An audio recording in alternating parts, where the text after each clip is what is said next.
I'm headed for a land that's far away, beside the crystal fountain. So come with me, we'll go and see the big rock candy mountains.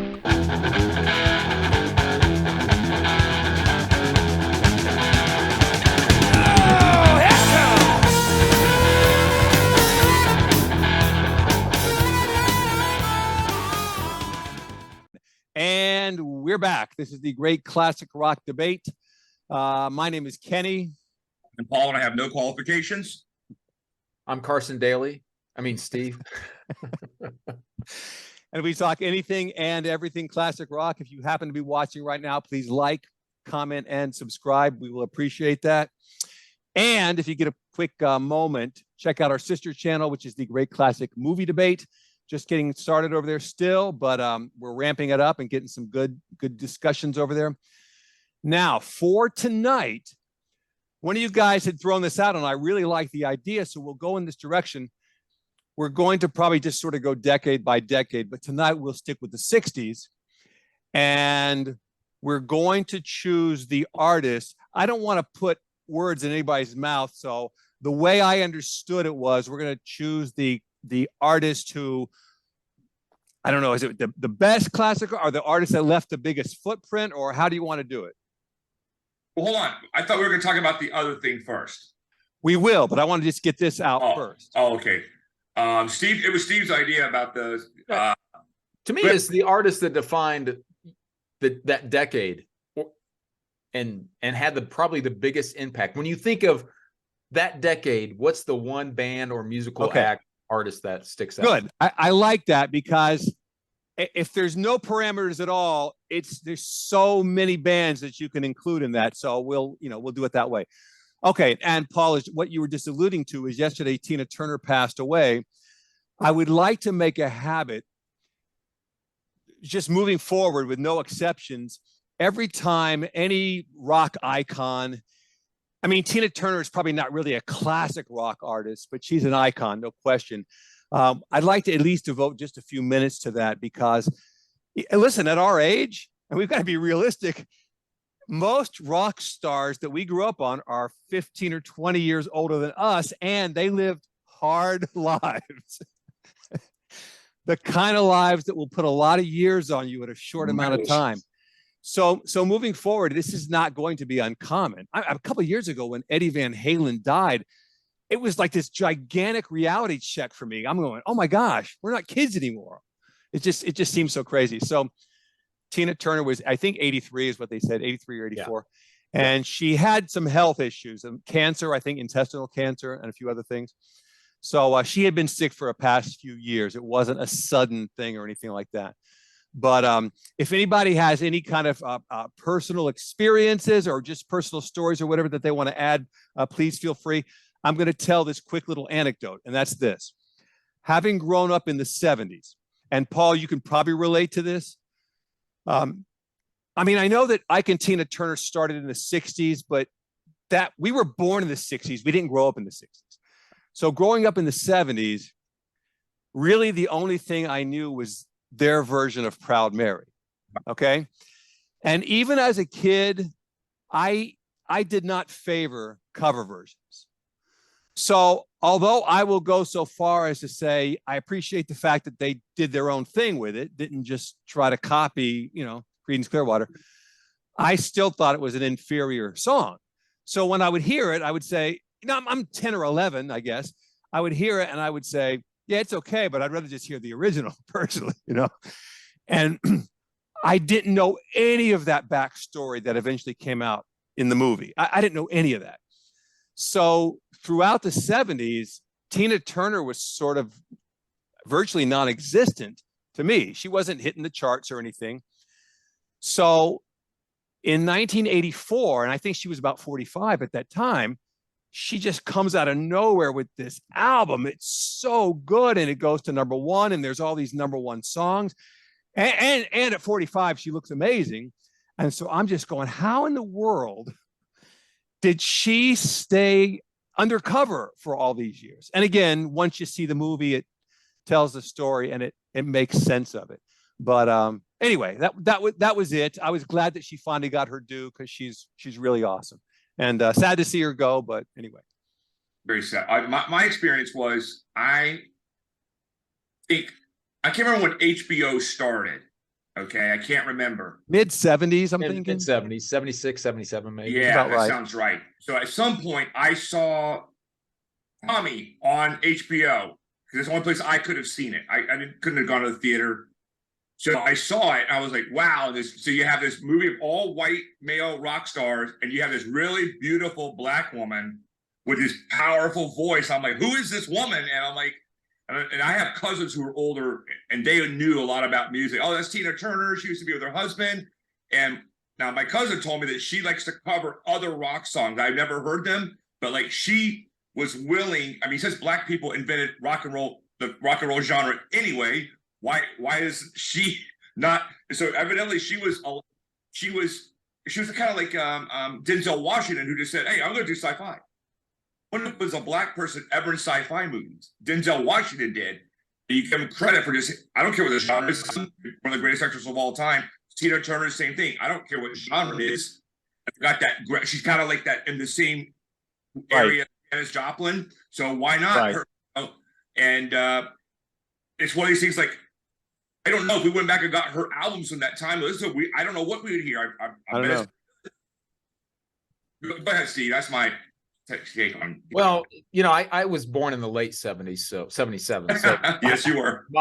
My growing up as a kid, the only two things I knew Tina Turner for were the Proud Mary, which I didn't discover. I thought they originally covered or sang that until I got in high school and realized, my God, CCR actually did this first. So right. And I love CCR. So and then also from Mad Max Beyond Thunderdome and the song "We Don't Need a Hero" and her acting. NTM. That. Yeah. So to me, that's always was very representative of Tina Turner, and I like those, kind of the hits from the '80s. We Don't Need Another Hero. Yeah. And that's a good song. You just reminded. See, that's a brilliant point. Here's Tina Turner, like Denzel Washington said, "I'll do sci-fi. I'll go do Mad Max Beyond Thunderdome." Right. Tina Turner, I'm awesome. It doesn't matter to me what genre is. I'm going to do it. What sci-fi movie did Denzel Washington do? Oh my God, he did Virtuosity with Russell Crowe. Oh, okay, you're right. And then he did. I know he did another one. He's done a couple others. He has. Yeah. Yeah. So he has. I just love it that he doesn't limit himself, and neither does Tina Turner. Right. Well, looking back on Tina Turner's career, obviously mostly as a singer, but when she stepped outside of that, the message that I get is she felt unconstrained by artificial boundaries. She's going to do whatever she wants to do. Yeah. There was a scene in the movie that I thought was very memorable, and that was somehow or another she had hooked up with this producer, and I think he was Australian. I don't remember, but I think he was Australian, and I think he even contacted her and said, "Hey, are you doing anything recording-wise? Because if not, I've got big plans." And he says to her, and this is not verbatim, but he says to her something to the effect of, "I don't want to be constrained by what you've been doing. I want to do more and broaden your horizons," or something like that. He was letting her know, we're not going to just be another R&B, you're going to do more. And she's like, I'm on board. So it was a good scene and a memorable scene, and very accurate, at least as far as her career goes. Okay, anyway. We love you, Tina. We absolutely do. Okay, so let's go ahead and then start with the 60s.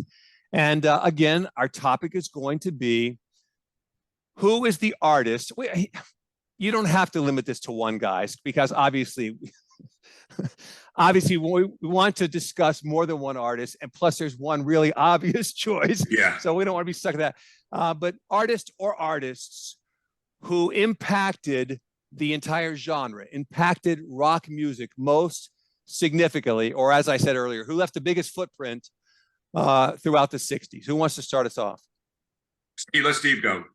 Well, when we're talking about who obviously impacted the 60s, yeah, we're all going to have the same first answer. We're all obviously talking about Herman's Hermits. Right. Yes. Right. Steve, you nailed it. Right. Which I will never forget the time that Paul said they fell off the face of the earth. So that's What? Well, hold on now. Correct, Kenny. Now these are kind of questions that are in Kenny's wheelhouse. There was a point, correct me if I'm wrong, with they were outselling the Beatles. Is that true or false, Kenny? Well, the term outselling is probably not accurate, but back in those days, you could have a band, and the Monkees is another good example, who they were practically a media creation. I mean, they were created following The Beatles. the Beatles, exactly. It's like, okay, these guys, let's sort of do what they're doing and make them very TV ready and give them the same haircuts or whatever. And as long as they could sing a catchy song, and it was really essential that that first song be an instant radio hit, their sales would instantly go through the stratosphere. So I don't know that any of them ever were eclipsing the Beatles, but yeah, they'd be right up there because, again, they were selling an entire package. And just for the record, that's exactly what the Monkees were. A bunch of, I guess, TV guys here in the States saw the Beatles and they go, these guys are crushing us. Let's just put together, and they picked them because they were cute, handsome, whatever. They were talented, but that wasn't why they were chosen. And it worked. I mean, they had a successful TV show and sold millions of records. So, but anyway, Steve, back to the Beatles. Go ahead.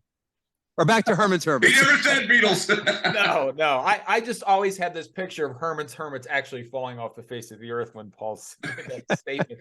That was like 25 years ago. But obviously, my choice would be the Beatles, and I think probably, I'm sure that's everybody else on here. I mean, they defined the generation. But there were so many great bands, I mean, that just came out of that generation, even though they may probably will be thought of maybe as more 70s bands, but you go into the late 60s, right? When you had Zeppelin and the formation of Sabbath, and obviously the other, I guess, answer could be the Stones, and I think it's almost a 1A and maybe a 1B in a lot of people's minds. In my mind, I think there's a pretty good delineation between the Beatles and the Stones, but absolutely, yeah. So there's no tie for number one for me. No, agreed. Go ahead. Well, here's what I was going to say is I've mentioned before this list of 2000 classic rock songs that I downloaded a few years back. And if you just go year by year, and by the way, the earliest song on that list is Louie Louie by the Kingsmen. I think I might have mentioned that once before. And some people might say that's not classic rock, but whatever. It's on the list and it's 1963.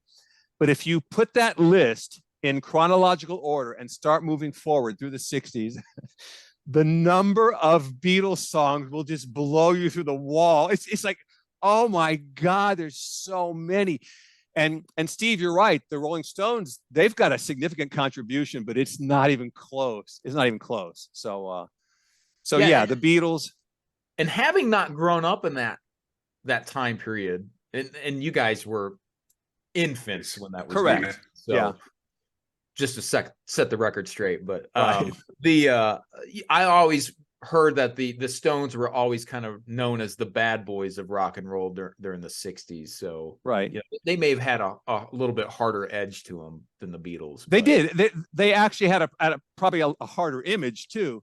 But what I was going to say is, I don't think there was ever a time in the Stones' career when anybody would have said they're a pop band or they're a pop rock band. They were always a harder edge, a bluesier rock band. Whereas the Beatles, were jumping around, but they were definitely cranking out pop songs in addition to rock songs. So, and plus the Stones just completely took over with Zeppelin in the 70s. I mean, right. It just kept going strong, and and it shows what a great band the Stones are. The other person I want to talk about, and this is why Kenny is like a walking encyclopedia of dates and times. What about Hendrix? When did he come on? What years was it? 67, 68? Yeah, give me just a second because I've got it. It looks to me like his first contribution here on this is going to be 67. And he had about 10 songs from 67 that are all on the classic rock list. Of course, they don't all get played, but man, there's some great ones too. Castles Made of Sand, Fire, Foxy Lady, Hey Joe, Little Wing, Purple Haze, The Wind Cries Mary, Third Stone from the Sun. Man, wow. Watchtower, all along the. Yeah, it's because that's where the divergence of kind of classic rock started, in my humble opinion. Hendrix started first, and the Zeppelin and Sabbath, they took the much harder edge, you know. Agreed. And the Beatles, when I was in high school, they're too wimpy for me, but you didn't. You know, I've told this before. A friend of mine, Steve, plays guitar too, and he started playing "Smells Like Teen Spirit." This is easy on guitar. I said, "How about why don't you write it?" Right. Complaining about it. If it's so damn easy, go home and write a 3-chord song and go #1. And it's hard. I mean, it's hard to write hits with a song. You know what I'm saying? So it's much harder than it appears to do. If it was easy, like all of us lift weights. If it was easy to be big and strong and muscular, everyone would look like us, but they don't. Everybody would look like Arnold. When Kenny was winning Mr. West Palm Beach, I was still skinny, and we walked to the mall, and we'd see people with, you know, less than desirable physiques, and I would say, Ken, not everyone can be bodybuilders like us. Like us. Man, those were the good old days. Yes, they were. Yeah. No, man, it was funny. So yeah. So the Hendrix. I'm trying to think of who else maybe. Because Zeppelin. I'm just gonna say no Zeppelin. I mean, we all worship, but they were later, right? Zeppelin and the Allman Brothers both released their first albums, I think, in '69. Yeah, so they did. They can't be excluded, but at the same time, they're really way more of a '70s band than a '60s band. Who else could we talk about? Maybe. Well, you had the Who. The Who. That's a good choice. Well done, Steve. Yeah. And I think there's got to be another topic at some point as to why probably the 5 greatest rock bands of all time are all from England. Well, okay. In my opinion, anyways. No. Listen, this is one of my favorite anecdotes of all time. It was back around 1985, mid 80s. Paul and I, we were regulars at all the local record stores. He'd pick me up on Saturdays, and we'd spend Saturday afternoon hopping around the record stores and seeing movies, because we saw Mad Max Beyond Thunderdome down there at Village Green on a Saturday afternoon. So, anyway, what was I about to say? Oh, one day he asks me, just out of the clear blue sky, I guess he had gotten this question in his head, and he's like, I'm gonna get him with this one. So he goes, hey, I got a great question for you. I go, what? And he goes, who's the greatest rock band of all time? And he pauses and says, from the United States. And I'm like, the Beatles, Rolling Stone. I go, oh my God. Now keep in mind, in 1985, there's no Guns N' Roses yet. And you could say, okay, what about Van Halen? But they'd only been around for about 5 or 6 years, even at that moment. So I'm going, oh my God, I'm stumped. And I thought about it, and I finally said, okay, I'm going with the Beach Boys. Paul must have brought that up to you, because he always said, he asked me the same question, and he said it's the Beach Boys, and I disagree. In my mind, there's 2. Maybe 3. I would have said the Doors is number, and I'll go from the Doors, 3. And that's the other thing. All right, go with the Steve. It's Doors, yeah. and just because I would probably have them up higher, but they didn't have the longevity. Right. Number 2, Aerosmith. Not one of my personal favorites, but I certainly recognize them for what their contributions for what they. Agreed. Both very fair choices. Yes, and number 1.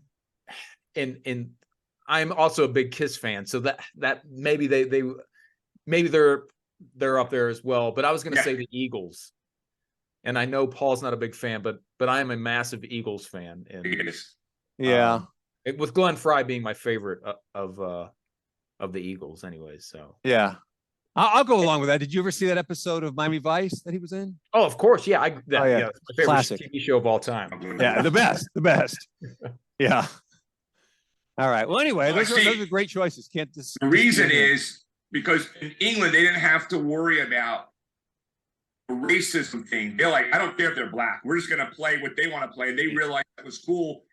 And it's so funny how people from other cultures, like when I was in Scotland like 10 years ago, these Scottish guys go, "Oh, you know who Bill Hicks is?" I'm like, "No." And they're looking at me like it's like as if they had said, "Do you know who Jesus Christ is?" And I'm like, "No." So they know who Bill Hicks is. I'm like, "No, I never heard of him." And they were like in astonishment.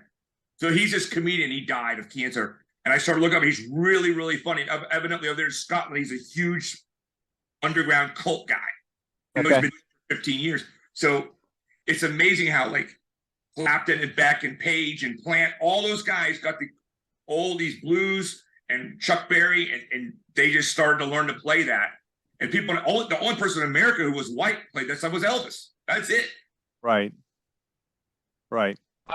I want to tell a Rolling Stones kind of story. There's a real quick in the early 80s. I discovered this probably about 10 years ago on Sirius XM. One of the best reasons to get Sirius XM is because you discover stuff you'd never hear of, didn't even know existed. The Stones were on tour in the United States. This may have been around 81, 82. They did a show in Chicago, and at that time, Muddy Waters had a club there. Right. They showed up because, as Paul mentioned, these guys, they loved the blues singer, the blues guys from the 50s and 60s. That's they're all blues, even 40s. Yeah. They worship those guys. So Muddy Waters is playing, and there's a DVD of this now, and it's on an album as well. He's playing, and all of a sudden, the Stones come in to watch him play, and he's like, "Hey, let's get these guys up on the stage." And so you end up having the Stones, half of the band, Keith and Mick and oh God, now Charlie Watts, not Charlie Bill Watts. Wyman, no, Brian Wood, or no, Jones, Brian Jones, Woody. No, the other guitar player. Why am I drawing a blank on his name? Who played with Ron Wood and Brian Jones? Yeah, Ron Wood.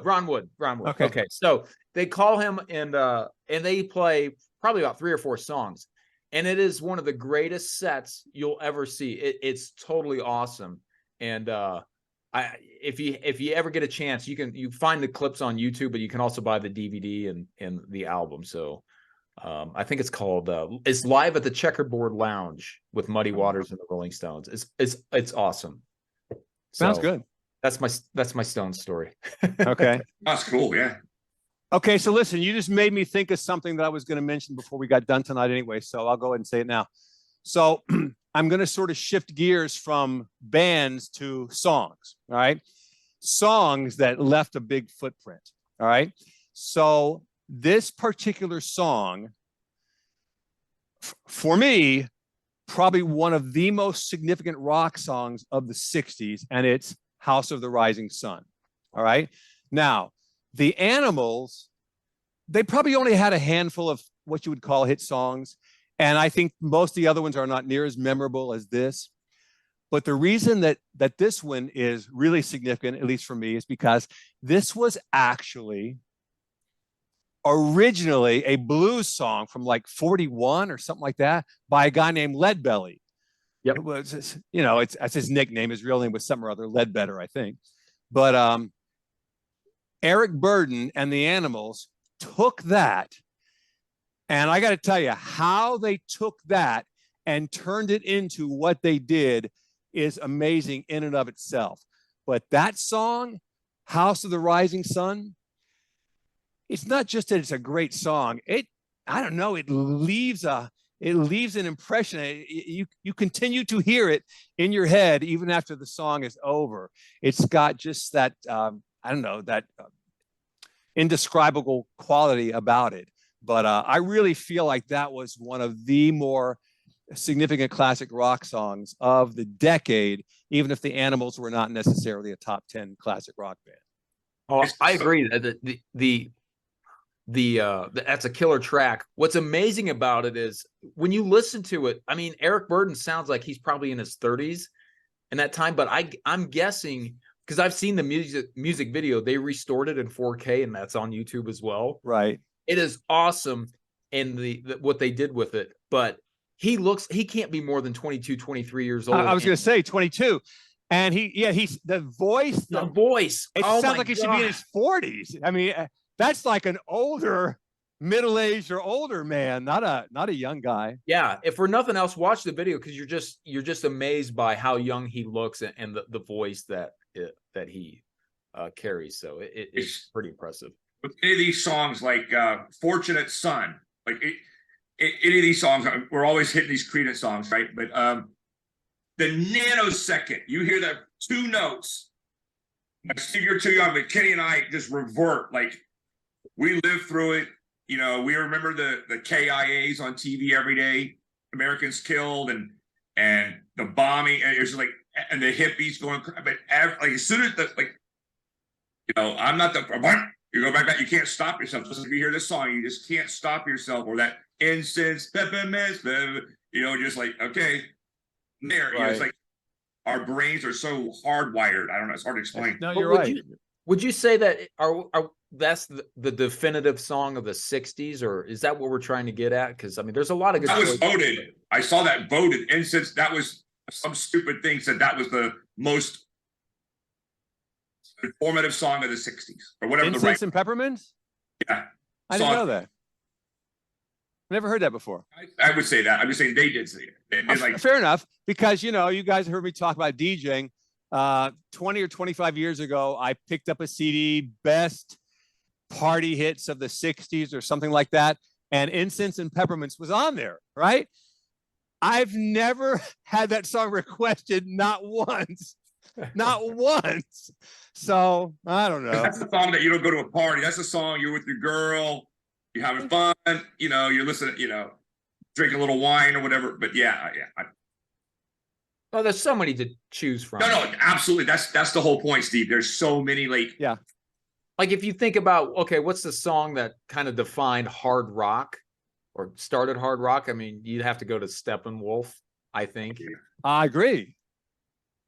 So it's just so hard. But I think if I had to pick one from the 60s, and again, obviously I didn't grow up then, but Yesterday, maybe that's a defining song of that decade. It's not my favorite Beatles song, but it's certainly probably in the top 5. But one day I was at Epcot with the woman I dated before my wife, and we're there at 5:00 p.m. like on a Thursday, and they have that stage in Epcot that's in the water. That the world is a giant lake, and there's a stage there, and Steppenwolf was playing at 5:00 in the afternoon, and the audience is the minimum age of the audience. I looked, it was in their mid-50s. This is 20 some odd years ago. Right. Oh my God.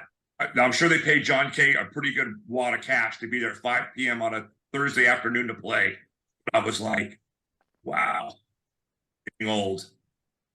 It's cutting edge, like Steve says. Yeah. Now, well, that's Born to Be Wild is not, well, also Magic Carpet Ride, but especially Born to Be Wild. It's not only one of the most memorable songs from the 60s, and it's catchy. I mean, you only have to hear it once before you can sing along with it, right? But it has had the staying power, because classic rock still plays it. And of all of the great songs that they don't play, they still play that one. So that says a lot.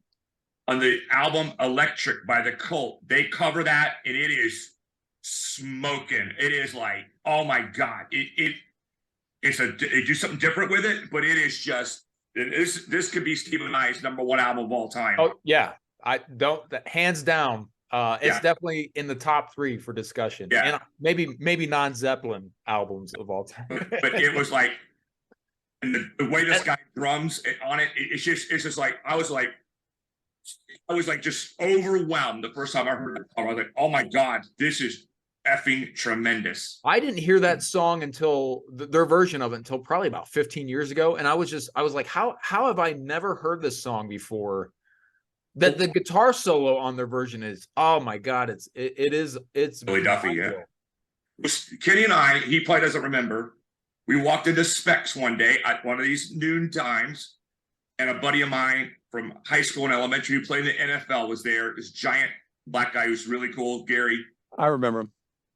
And so I see him, and him and I. So we say our goodbyes, and Ken and I, they play "King Contrary Man" by the Cult, and my radar just went. And I went over and I literally grabbed the guy who worked at Specs. All right, who is this band? This is the Cult. Take me there now. I won't out of my possession. He takes me over there. And he goes, now I'm gonna tell you something weird. He goes, this is a really, really good album, but the album before that is also really, really good. I said, I'll buy this first. Guy wasn't rich. I'll come back. I played that thing. It was a CD, and I played that thing into the ground. I remember that because I had never even heard of them. So I remember that. I was like, I got turned on by the Cult because of Beavis and Butthead, because they played the music video to Firewoman. Right. And I was like, I don't know if you guys are making fun of this, but this is awesome. And I went out and found it at a used CD store. And that's how I got turned into the Cult. Right. Yeah. I made a mixtape for our football team for the weight room. And that was the first song on that tape. And that tape lasted for probably 10 years, I heard. So okay, cool. Guys, we got our warning. So let's wrap up. Any final thoughts on the 60s? You know, what I want to say about the Beatles is, you know, they just did what they wanted to do, and God help them, and God thank us. You know, we were just privy. We were just awesome to be a part of it. And they went on to go, like we talked about Eleanor Rigby, and then they played. You're just like, okay, I'm just going to sit back and take it. Don't worry about it. I'm just going to buy the album. You know, when you talk about an album comes out or band comes out, you're like, I don't know, the last one was it. The Beatles, I'm just buying it. Right. Zeppelin, I'm just buying it. I'm not going to wait. That's for me, I would say, in my mind, I always go back and forth. What was the better decade, 60s or 70s for classic rock? Ooh. And it's got to be the 60s for the fact that you have everybody in there. You had the Beatles, you had the Stones, and then you had Zeppelin and Sabbath in their infancy. And their first two Zeppelin albums came out in 69. So for me, I would just say the 60s. In another 60 years, people will still be listening to music from the 60s. I doubt people will be listening to whatever the top 10 songs are from the 2020s, which I couldn't even name one. So I couldn't either. Pure garbage. Yeah, no, I agree with you. And the 60s, well, it was the formative years. People were just recording based upon what they felt and what they wanted to create. And they were making the rules as they went along. So I'm with you. I think that's the most significant and most influential of the decades as far as classic rock. I don't want to get political, but I think this dumbing down of music is on purpose. Could be. And I know for a fact, like Lou Pearlman, Steve and I were at UCF, and he was this jackass producer, and he was pumping these was it O-Town and NSYNC, and you're like, this is and the Backstreet Boys. Garbage. Yeah. You're like, they're just pushing this and pushing it and pushing it. And like I told you about this band that Steve met that I know in LA, they're more talented than like all these bands together, and they couldn't sell 10 tickets to a concert. You know, these people out there just pure garbage. It's just a trash. It's fun. We're talking about 9 Electric, right? Yeah. Yeah. Who originally My Evolution, but then they morphed. Yeah. Yeah. Who opened for one of my favorite bands of all time, Power Man 5000. So, and they are one of the best bands live. I would say I think what a more interesting discussion would be bands of the 70s, because I think, even though I think there's more, probably my favorite bands are from the 70s. I think you have a greater discussion of who is the definitive band from the 70s. You just had I think a greater collection a larger collection to pull from. We'll get to that either next episode or the one after, whichever. Hopefully no one dies in the interim. Hopefully. Yeah. Okay, guys. Any contributions tonight to the ever-growing classic rock playlist? Steve, go ahead. I'm ready. Well, if we're talking about classic rock, now that it's more than 20 years old, for anybody who's a fan of metal music from the 90s, check out Power Man 5000. First two albums are awesome. Actually, I love everything in their collection, but especially the first EP. What's the name of that? Mega Kung Fu Radio.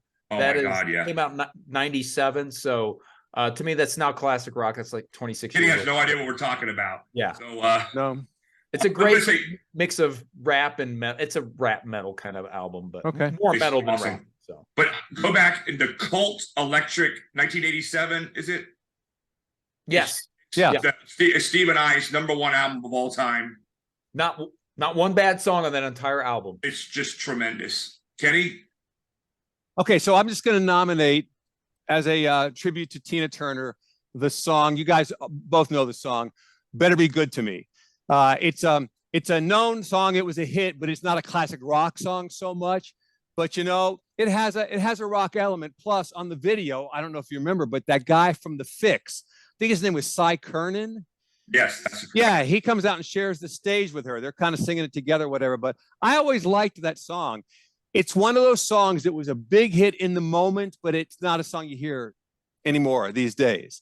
So that's it for tonight. Better Be Good to Me, Tina Turner. I love Tina Turner. I can say it on and on and on and on. So Especially that Okay. duet with George Michael.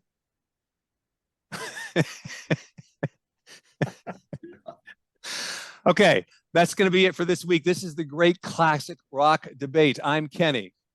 Paul. I'm Steve. And if you happen to be watching, please like, comment, and subscribe. We'll appreciate you for that. Don't forget to check out our sister channel, The Great Classic Movie Debate. Thanks for watching, and we'll see you next time.